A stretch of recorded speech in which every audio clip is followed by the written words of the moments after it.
Hey, how's it going, guys? You alright? This is Taff, and this is the weekly word. We're at the beginning of April, and our last game was Yeovil away.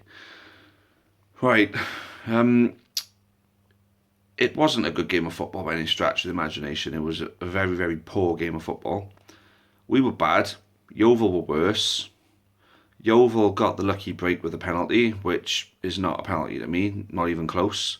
Two players jumping for the ball, one falls over, automatically that means you've got to have a penalty. Well, I don't remember seeing that in the rules myself, but oh well, this referee pretty much seemed to be making it up as he went along. Just gave a penalty. There we go. They went 1-0 up. And then, instead of trying to play to try and get themselves, a second maybe, well, obviously they were completely incapable of playing to get a second goal. They had no intention of playing any football after they got that lucky 1-0 win. Not win, 1-0 opening goal and all that. Basically, like I said, they had absolutely no intention of playing any football. They took to grind as often as they could to waste time. It always seemed to be as we were getting into any sort of momentum at all. Whether it be their keeper or one of their players, their keeper done it a couple of times, and their keeper, right. I don't back anyone who's going to throw anything at any football player. Absolutely not. But he did antagonise the crowd. I'm not justifying it. I'm not, in any way saying that, oh, but that's okay then if someone threw something at him. No, absolutely not. All I'm saying is that keeper antagonised the crowd. That was it. So, no, I think players should be more mindful. He was very quick to start crying to the referee because someone threw a cup of coffee at him. And for the record, it wasn't a load of bottles or a load of objects. It was a cup of coffee. I'm not saying that is any better than throwing a load of objects. You throw one thing and that's bad enough. Anyway, what's done is done with that. It happened. The keeper didn't get hurt. So move on, basically. And I suppose you can say the same for the game. Yep, the referee cost us the only goal of the game. The fact is, we didn't create enough to score a goal ourselves. We got close a couple of times. I know Bowden put one over when he should have scored. I know Bowden should have slid in when he had the chance to poke it home. He just stood there. It looked, from where I was standing, it looked like if he'd have slid in, he could have made contact. And any time you got half a chance to score on a goal, you put everything into trying to take that goal. Unfortunately, Mr. Bowden, our top goal scorer, decided he wasn't hungry enough to at least make the effort to slide in. To be honest with you, I think the tactics that Warren Feeney plays are effective. Obviously they were effective enough for us to win 3-0 at Portsmouth.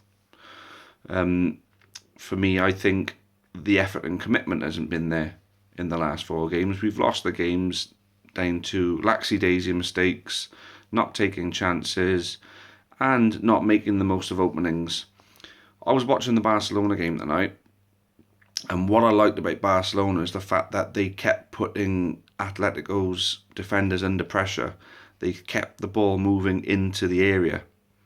The more times you put the ball in the air, especially when it's up in the air at an awkward height to deal with, there's always the chance it's going to bounce for you or they're going to make a mistake and you can pick up on that. What we tend to find with the county is they move the ball around too much. They don't see the opening, so they decide to go back and play it back to the defence and then back to the keeper, and then they go and try again. Okay, that's okay for keeping possession. In times where you feel you don't want to lose the ball, they're not going to score if you've got the ball. That's a good logic to work off of. But we're not going to score if we're not putting the ball in the right areas. So, and especially if we're not shooting. That gets me. There's been so many games where we just haven't shot. We've got players who can shoot from distance. So frigging ping it once in a while, You got the ball outside the area. Mark Byrne, how many goals has he scored this area from outside the area?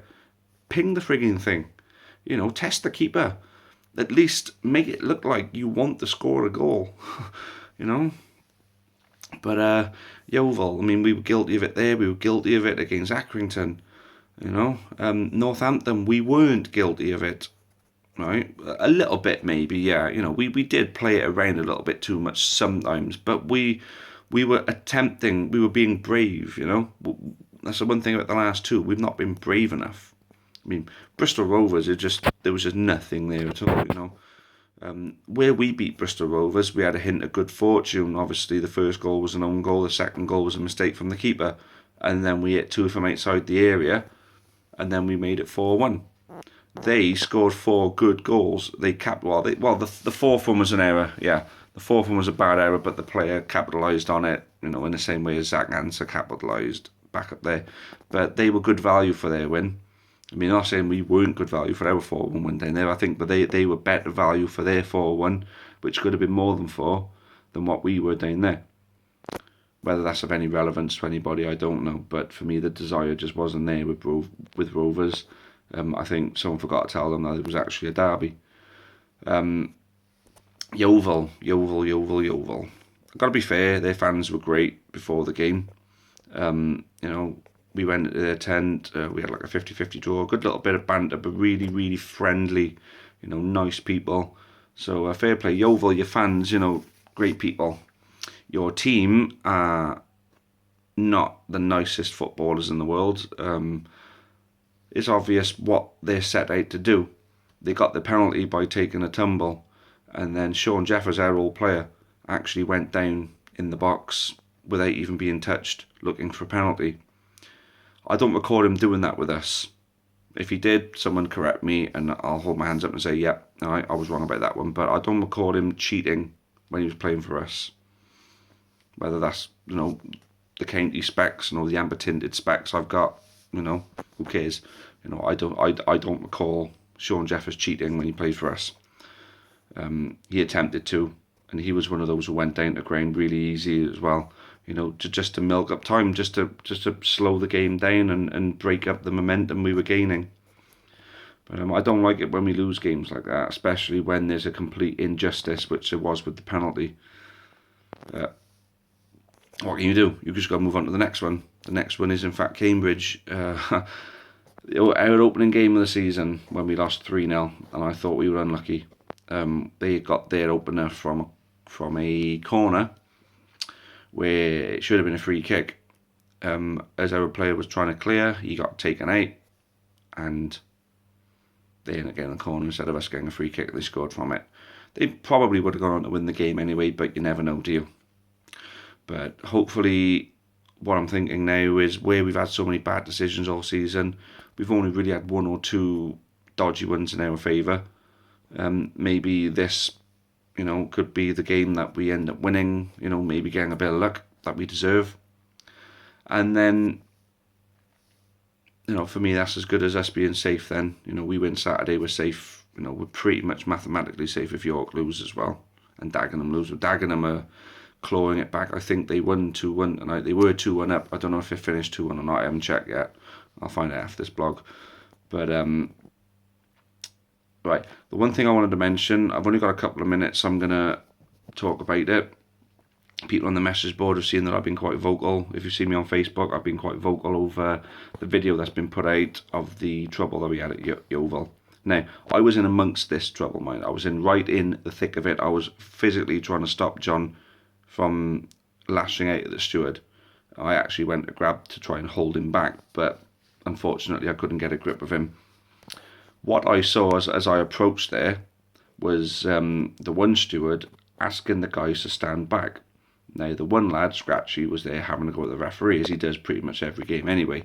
He just wanted to get closer. He was that bit more annoyed than everybody else about the penalty being given. It shouldn't have been a penalty. He was rightly annoyed. He just gets so passionate about it, you know. So, you know, there's not a lot you can really do when it's Scratchy. You know, he just loses it a little bit. But he's not a dangerous, horrible person or anything like that. John, the guy who got thrown out, was stood there watching as the steward was having a go at Scratch and asking him to stand back. Scratchy wasn't doing anything wrong. John wasn't doing anything wrong. They were in the process of starting to move back, but Scratchy was still having his rant. You know, and John was still stood there because he was waiting to see if he was okay. As I approached there, then this other steward had turned up, the one who done the shoving. And the first thing I saw was him go up and shove John. And it's like, well, man, that's not on. And he shoved him again and again. And then somebody shouted down to him, "Oi, get your hands off him. You know, you're not let to put your hands on him." And his attitude was, piss off, I'll do what I want. And those were his words, I'll do what I want.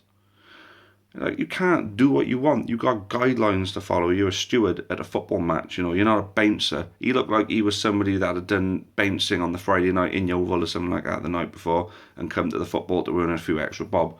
I'm sorry, I don't think a bouncer should be allowed to be a football steward. You get an SIA license and it means you can do whatever security work you want.